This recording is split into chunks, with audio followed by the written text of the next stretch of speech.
Pemirsa, debat keempat Pilpres 2024 akan kembali digelar. Debat kali ini menjadi momen kedua dan terakhir bagi para cawapres untuk beradu gagasan demi menggait hati rakyat.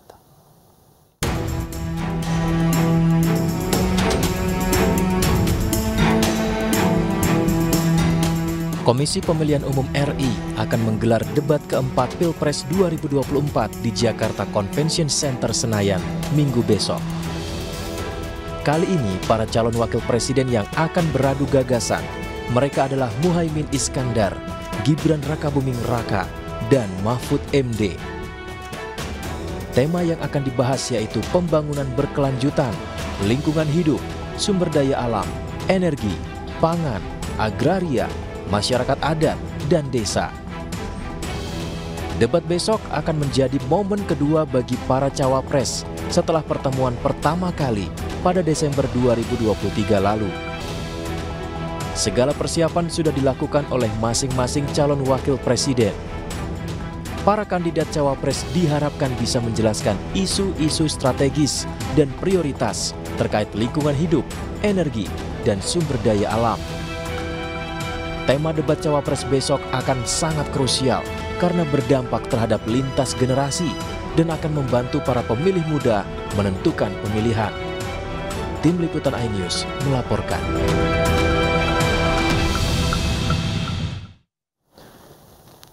Besok debat cawapres akan digelar, lantas siapa cawapres yang paling siap dalam debat kali ini? Untuk membahasnya sudah bergabung bersama kami juru bicara Timnas Amin Irfan Pulungan, juga juru bicara TKN Billy Mambrasar dan Dewan Pakar TPN Ganjar Mahfud Pumpidah Hidayatullah. Saya sapa. Selamat sore Bang Irfan, Bang Billy dan Bang Pumpidah.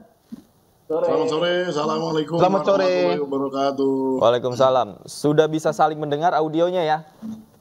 Ya, mudah-mudahan begitu. Alhamdulillah. Oke, saya ke Bang Irfan terlebih dahulu. Bang Irfan, kira-kira besok dalam debat ada kejutan apa dari tim Amin? Iya, kalau kejutan saya rasa setiap calon pasti menampilkan kejutan ya. Tapi saya rasa yang kita harapkan adalah debatnya harus di level substansial gitu dan menampilkan level kepemimpinan nasional gitu perdebatannya dan ya tentunya membahas teknis, tapi juga kita butuh mendiskusikan narasi besar gitu ya, kemana arah bangsa kita akan dibawa 5 tahun ke depan gitu. Dan kejutan-kejutannya kita tunggu sama-sama, dan tidak hanya Caimin saya rasa juga dari Mas Gibran dan Pak Mahfud kan tentunya juga orang-orang yang memiliki pengetahuan yang baik dan dalam begitu ya, dan pasti ada kejutan-kejutan yang saling keluar dan menarik untuk diikuti gitu Mas. Oke, kalau bicara soal kejutan, soal singkatan-singkatan mungkin barangkali, kemudian juga soal istilah-istilah yang barangkali harus diantisipasi, ini sudah diprediksi sebelumnya.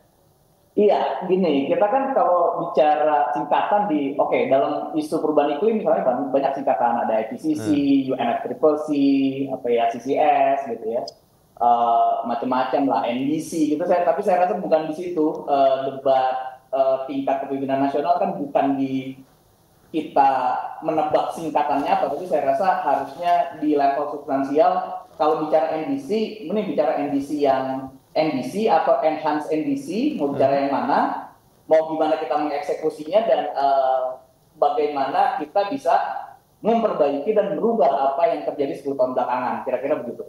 Oke, saya ke Bang Billy. Bang Billy, dalam debat sebelumnya ini Mas Gibran kan jadi sorotan, ternyata di atas panggung dinilai banyak orang dan banyak pihak tampil prima. Apakah besok juga akan demikian Bang Billy? Tentunya setelah penampilan di debat kemarin, debat kedua, maka orang-orang akan punya ekspektasi yang lebih ya beyond. Sehingga persiapan yang kita lakukan itu jauh lebih matang lagi.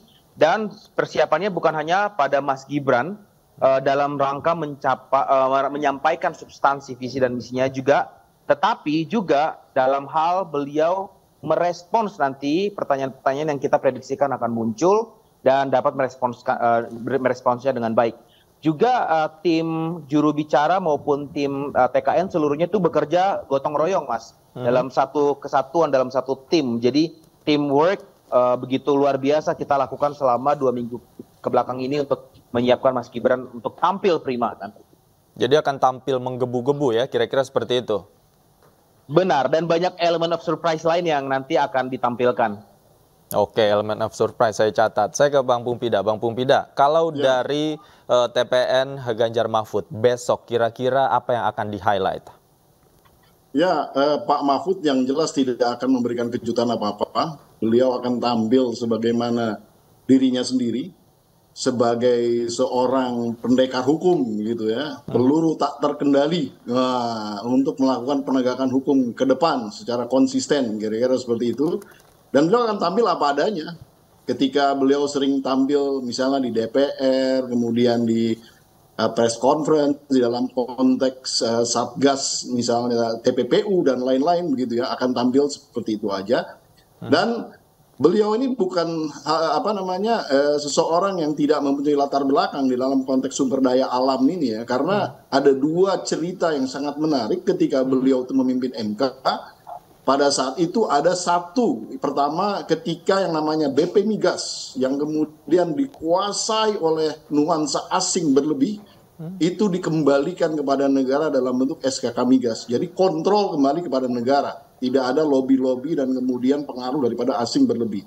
Terus yang kedua adalah ketika satu perusahaan air minum besar kemudian membeli satu sumber air yang kemudian rakyat di sekitar tidak boleh mengambil air dari situ. Nah itu juga diketok palu sehingga dikembalikan lagi berdasarkan basis Undang-Undang Dasar bahwa yang namanya bumi, air, dan alam ini adalah milik daripada negara dan harus dimanfaatkan sebesar-besarnya untuk rakyat Indonesia. Jadi insya Allah beliau tidak akan memberikan kejutan-kejutan yang signifikan, tapi akan memberikan kepastian-kepastian Indonesia ke depan seperti apa. Oke, termasuk mungkin pertanyaan yang diprediksi banyak pihak muncul besok tentang Wadas begitu, tapi tidak tertuju kepada Pak Ganjar karena yang ada di panggung Pak Mahfud. Apakah siap menghadapi pertanyaan-pertanyaan semacam ini? Itu sih biasa-biasa aja tuh pertanyaan. Dilempar aja nggak apa-apa, nanti kita jawab. Oke. Di atas panggung juga yang menarik kalau kita berkaca dari debat-debat sebelumnya ada saling serang di sana, serang adu argumen, adu gagasan juga termasuk saling serang mungkin yang dikatakan banyak orang secara pribadi. Nah, saya ke Bang Billy. Bang Billy, jika misalnya besok malam ini gagasan-gagasan Mas Gibran diserang, apa sudah diantisipasi Mas Billy? Seperti tadi saya sampaikan, seluruh tim TKN itu bekerja dengan sangat solid untuk menyiapkan semua kemungkinan. Kemungkinan Mas Gibran akan diserang secara personal, kemungkinan Mas Gibran akan dikeroyok oleh dua pihak seperti yang sudah terjadi ke Pak Prabowo maupun ke Mas Gibran sebelumnya, itu sudah kita siapkan antisipasinya. Dan saya dengan Mas Gibran itu kurang lebih seusia ya, Mas Gibran itu ya setahun apa 2 tahun lebih tua dari saya, jadi kurang lebih seusia. Saya lihat beliau fasih sekali untuk isu-isu energi, isu-isu lingkungan, karena isu-isu ini isu-isu masa depan. Isu yang dimana adalah milik beliau. Dan sebagai kepala daerah, beliau telah melakukan banyak sekali inovasi di bidang energi dan lingkungan di Kota Solo, yang juga akan diangkat sebagai bentuk contoh-contoh konkret dari kemampuan dan kepiawaian beliau dalam penguasaan isu energi dan lingkungan ini. Seperti itu. Jadi kalau nanti akhirnya dihajar kedua belah pihak, Mas Gibran saya rasa dia akan sangat matang sekali siap menghadapinya. Gitu. Oke, Bang Irfan, kalau dari Caimin bagaimana? Sudah siap dihajar argumentasinya di atas panggung besok? Ya, siap dong. Ya, Caimin lama di DPR, lama di PNII gitu ya, yang perdebatan adalah makanan sehari-hari. Jadi saya rasa kami tidak khawatir akan dihajar atau menghajar, tapi dari kami adalah perdebatan substansial yang harus dihadirkan karena perlu kita pahami bersama bagaimana diskusi ini bisa menampilkan wajah Indonesia ke depan yang akan menjadi masa depan Indonesia, tidak hanya bagi bagi para elit politik, tapi juga bagi seluruh masyarakat Indonesia yang tentunya ada teman-teman muda, ada teman-teman yang juga mungkin kolonial seperti saya sama Mas Pompida gitu ya, yang sudah muda gitu. Jadi saya rasa bukan hanya siap untuk dihajar, kami siap berdebat secara substansial, dan di situ yang kami harapkan perdebatan yang muncul begitu. Oke, terutama soal tema besok pembangunan. Ini kan kita berkaca pada Mas Anies ya, yang juga pasangan Gus Muhaimin sebelumnya juga berpengalaman di DKI Jakarta. Kira-kira visi dan misi seperti apa yang akan ditampilkan besok? Barangkali ada kejutan. Saya rasa kalau bicara rekam jejak di Jakarta jelas ya, Anies Baswedan adalah gubernur pertama yang melahirkan peraturan perencanaan pembangunan rendah karbon sebagai mandat dari RPJMD gitu pada tahun 2021, dan itu di launching gitu ya, diterbitkan di COP26 di Glasgow, yang saat itu Anies Baswedan sebagai Vice Chairman dari C40. Ada 90 negara yang bergabung untuk mengadvokasi tentang mitigasi dan adaptasi terhadap krisis iklim. Yang kedua, Anies Baswedan satu-satunya gubernur yang menyatakan tidak banding pada kasus gugatan polusi udara, gitu ya, gugatan polusi udara dari masyarakat Indonesia yang menggugat beberapa pimpinan politik gitu untuk bisa menangani polusi udara yang menjadi sangat berbahaya, khususnya bagi anak-anak usia rentan gitu ya, anak-anak kecil sampai muda begitu. Dan saat itu Anies satu-satunya yang tidak banding gitu. Jadi visinya jelas, tidak hanya tentang pembangunan berkelanjutan, tapi juga menghadirkan hak atas lingkungan hidup sebagai hak asasi manusia sesuai dengan Undang-Undang Dasar pasal 28. Gitu, Mas. Oke, saya ke Bang Billy. Bang Billy, di debat Capres sebelumnya soal polusi udara juga sempat terjadi di atas panggung perdebatan antara Pak Prabowo dan juga Pak Anies Baswedan. Nah, bukan tidak mungkin besok ini malah wapresnya saling berdebat soal lingkungan soal ini. Bang Billy, kira-kira bagaimana sikap Mas Gibran atau visi Mas Gibran soal lingkungan?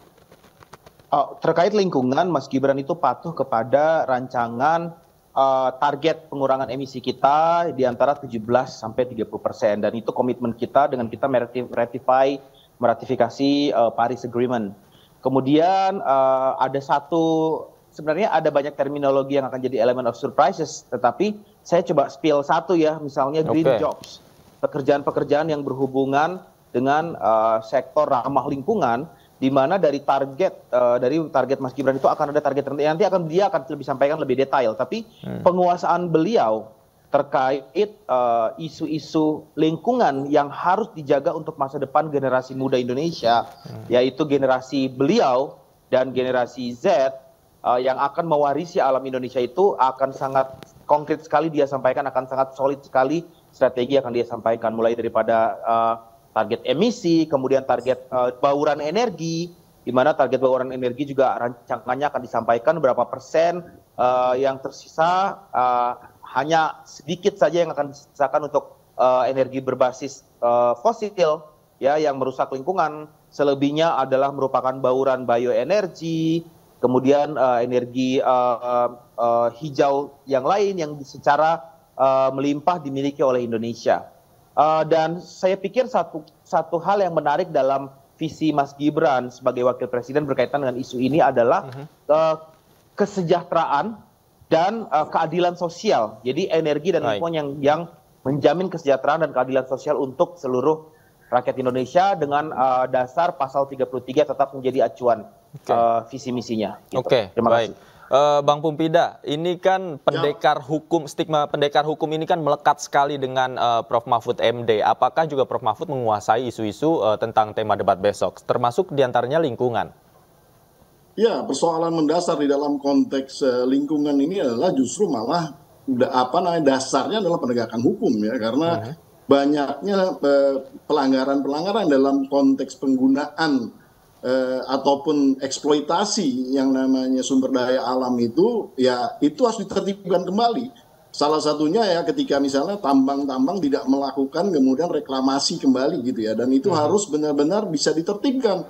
Dan selain itu juga misalnya katakanlah pihak-pihak yang menguasai HPH, HDI yang besar-besar itu, dan kemudian tidak diberdayakan atau kemudian idle, itu juga harus ditertibkan kembali. Karena itu berpotensi menjadi salah satu aktivitas di mana ke depan kita namakan yang namanya agroforestry di dalam konteks kemudian mendukung yang namanya ketahanan pangan kita ke depan. Ini beda ya dengan food estate. Jadi agroforestry ini justru di lahan-lahan yang memang sudah habis dikarenakan pembalakan dari HPH atau HTI yang kemudian tidak dikunjung ditanam kembali dan idle. Ini harus cepat kemudian kita rehabilitasi dan reboisasi kembali gitu. Kira-kira salah satunya seperti itu, dan saya rasa Pak Mahfud di dalam konteks ini sangat paham ya, karena ujungnya adalah sebenarnya adalah political will, di mana seseorang itu mau kemudian berhadapan dengan ya sebagian besar ini adalah oligarki sebenarnya, karena basis-basis daripada tambang dan migas ini adalah oligarki yang ada sekarang dan mewarnai rezim ini. Jadi kalau kita bicara hilirisasi dan kemudian hilirisasi itu tidak pernah menyinggung yang namanya basis transisinya ke dalam satu transisi hijau yang clear, saya rasa ini tidak ada komitmen yang kemudian secara serius di dalam konteks membangun yang namanya ekonomi berkelanjutan itu. Berbeda dengan konsep kami di nomor 3 ini, bahwa kami dari tagline aja kita sudah clear sekali bahwa kita gerak cepat mewujudkan negara maritim yang adil dan lestari. Tuh bayangkan bahwa kita melihat satu opportunity baru, kesempatan baru di dalam mengembangkan basis pertumbuhan ekonomi, tidak hanya dalam konteks berkelanjutan, tapi juga sumbernya kita lihat yang namanya potensi daripada maritim ini untuk kemudian bisa dimanfaatkan bagi keadilan sosial bagi seluruh rakyat Indonesia. Karena Bang Pupida bicara soal hilirisasi kan, yang menggaungkan hilirisasi ini kita dengar adalah salah satunya pasangan dari Prabowo Gibran. Saya ke Bang Billy. Bang Billy, hilirisasi tadi dinilai Bang Pupida ternyata tidak berbasis pada transisi hijau. Nah, tanggapan Anda Bang Billy? Itu tentu hal yang sangat tidak tepat ya. Kita bicara hilirisasi energi. Dan ini konkret yang telah dilakukan Pak Jokowi yang akan diteruskan oleh Prabowo dan Gibran. Misalnya baru beberapa bulan yang lalu Presiden di sektor energi melakukan inaugurasi groundbreaking peresmian sebuah fasilitas pengolahan gas alam senilai 4,7 miliar dolar, dan gas alam itu memproduksi sebagian besar kebutuhan gas Indonesia. Nah, di sebelahnya pada saat yang bersamaan Presiden juga meresmikan fasilitas pabrik pengolahan pupuk, di mana pupuk itu nanti akan menerima suplai gas daripada pabrik di sebelahnya. Jadi kilang gas yang diresmikan Presiden sudah berproduksi akan menyuplai pabrik pupuk, dan pupuk itu akan digunakan untuk menyuplai kebutuhan food estate atau lumbung pangan yang disiapkan di Indonesia Timur. Jadi ini kita lihat begitu terintegrasinya proses hilirisasi dalam sektor energi ini, sampai bukan hanya meningkatkan nilai tambah, tetapi gas yang juga rendah karbon dan tidak akan merusak lingkungan berubah menjadi pupuk, dan pupuknya dipakai untuk kesejahteraan petani. Ini yang menjadi visi misi Prabowo Gibran dalam hal sektor energi dan lingkungan yang berkeadilan. Meskipun banyak juga yang menyoroti soal food estate ini. Nanti saya ke Bang Irfan tentang tanggapannya soal food estate yang tadi Bang Billy katakan. Namun jangan kemana-mana, Bapak-Bapak, kami akan lanjutkan dialog usai jeda berikut. Pemirsa jangan kemana-mana, ini sore masih akan kembali usai jeda. Tetaplah bersama kami.